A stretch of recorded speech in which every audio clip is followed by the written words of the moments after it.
Hello dear students, welcome to you all to the chemistry virtual class. Hope all of you are fine. Today I am going to discuss relative atomic mass. Do you have any idea about relative atomic mass? You know atomic mass, but what is relative atomic mass? Suppose you are considering one element as a standard. Then if you compare other element with this, so that you can understand the compared element is how much heavier than the standard element. This is called relative atomic mass. Relative atomic mass doesn't have any unit. Why? Because it's a ratio.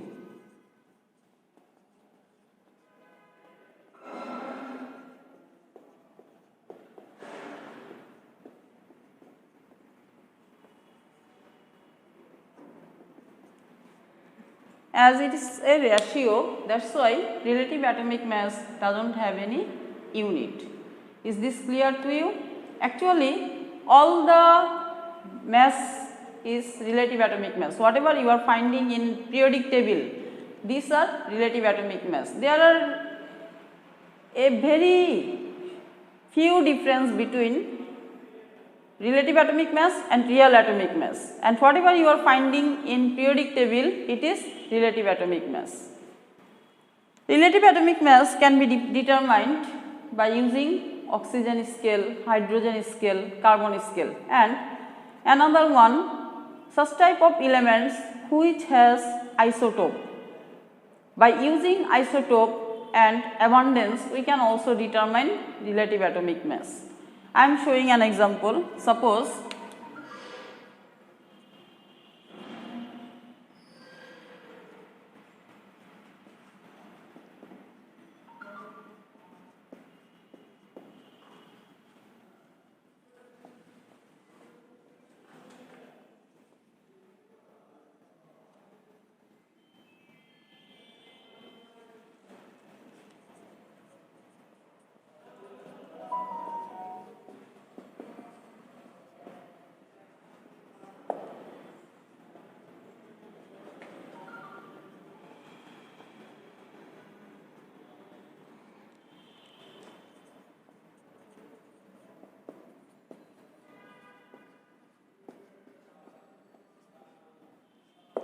see, chlorine has two isotopes.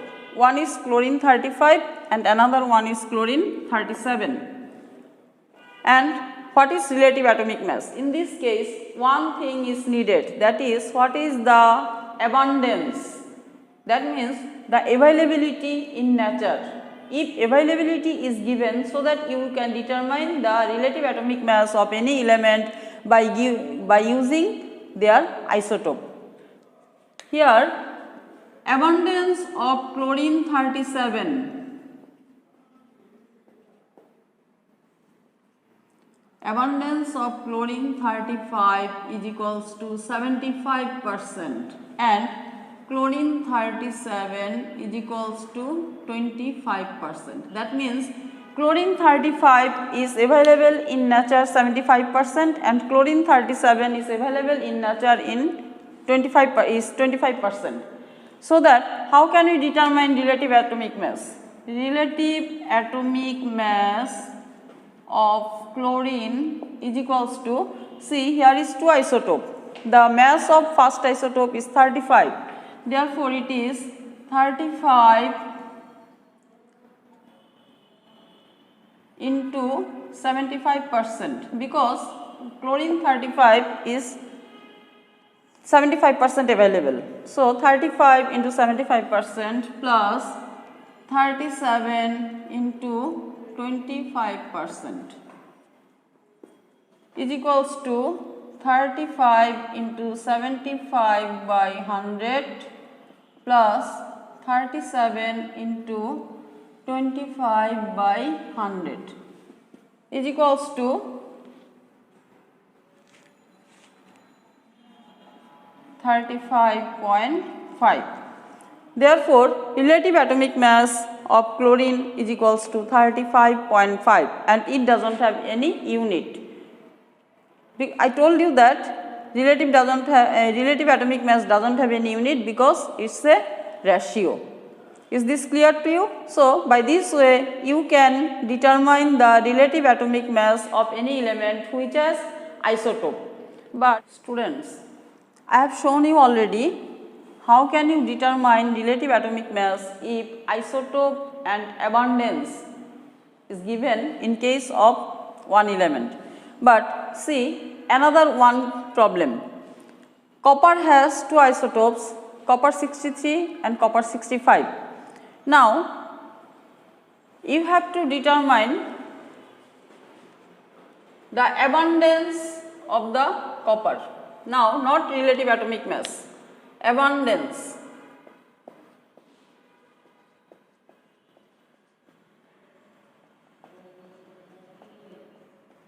You have to determine the availability or abundance of two isotopes of copper. How can you determine the abundance? We know that relative atomic mass or average relative atomic mass of copper. Before starting this, as we don't know the availability of these two isotopes, you will consider let abundance of copper 63 is X percent and abundance of copper 65 is 100 minus X percent. Therefore, relative atomic mass of copper is equals to X into 63 as I considered the abundance of copper 63 is X. Therefore, X into 63 plus 100 minus X into 65 divided by 100.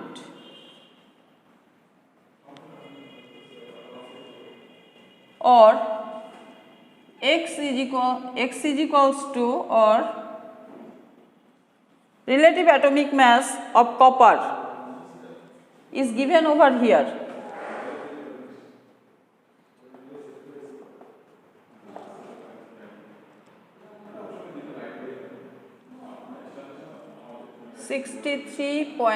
.5 or 63.5 is equals to 63x plus 6500 minus 65x divided by 100 or X is equals to 75%. Therefore, abundance of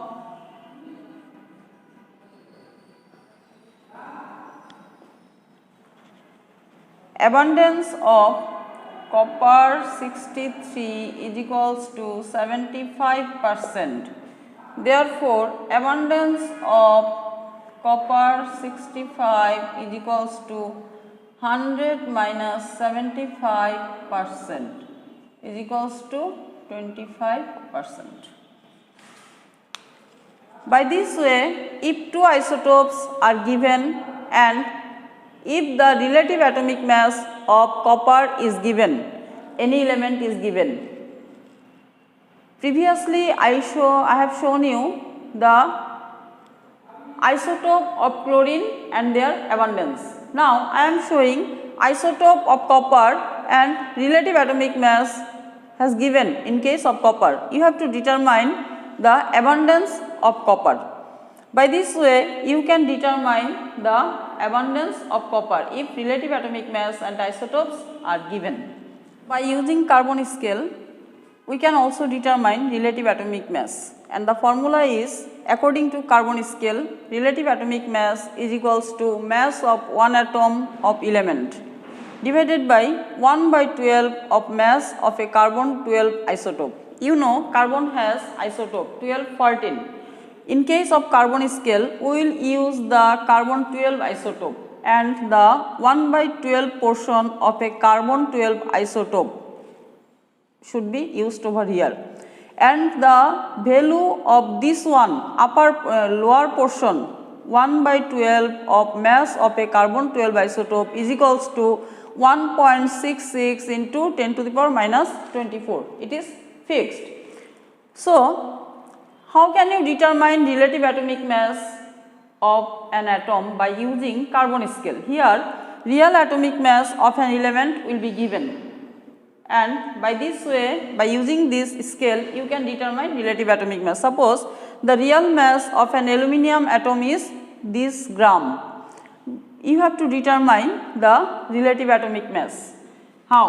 Suppose relative atomic mass is equals to mass of one atom is equals to 4.482 into 10 to the power minus 23 divided by 1.66 into 10 to the power minus 24 gram.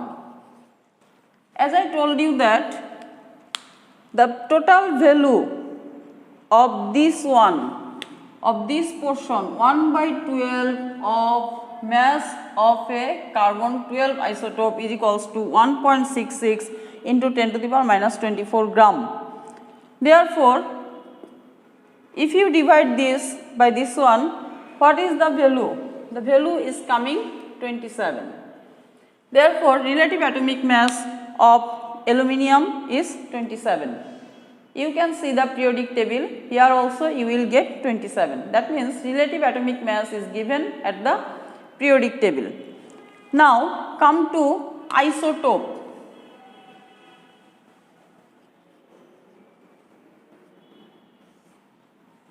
Isotope. Such type of element, such type of atoms which has same atomic number but different mass number is known as isotope of each other. Again I am saying, same atomic number, atoms having same atomic number but different mass number is called isotope of each other. Suppose you see hydrogen 1 1 1 2 1 3. Hydrogen has 3 isotopes. How? In every case, the atomic number of hydrogen is 1, but mass number is changing. You see, in case of first one, it is 1, second one, 2, and third one is 3. The name of this isotope is protium, deuterium, and third one is tritium. Protium, deuterium and tritium.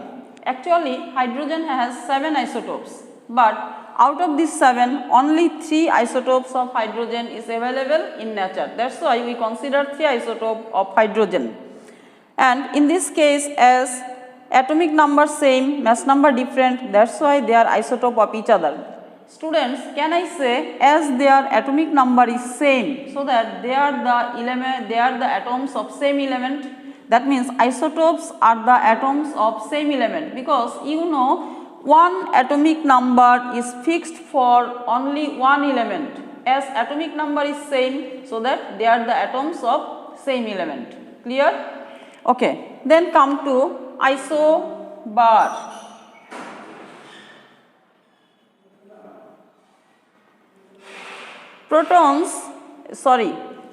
Atoms having same mass number but different atomic number is called isobar of each other. Atoms having same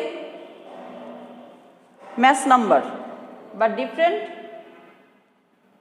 atomic number is known as isobar of each other. Suppose iodine and tellurium, their atomic mass is same both of their atomic mass is same, but atomic number is different.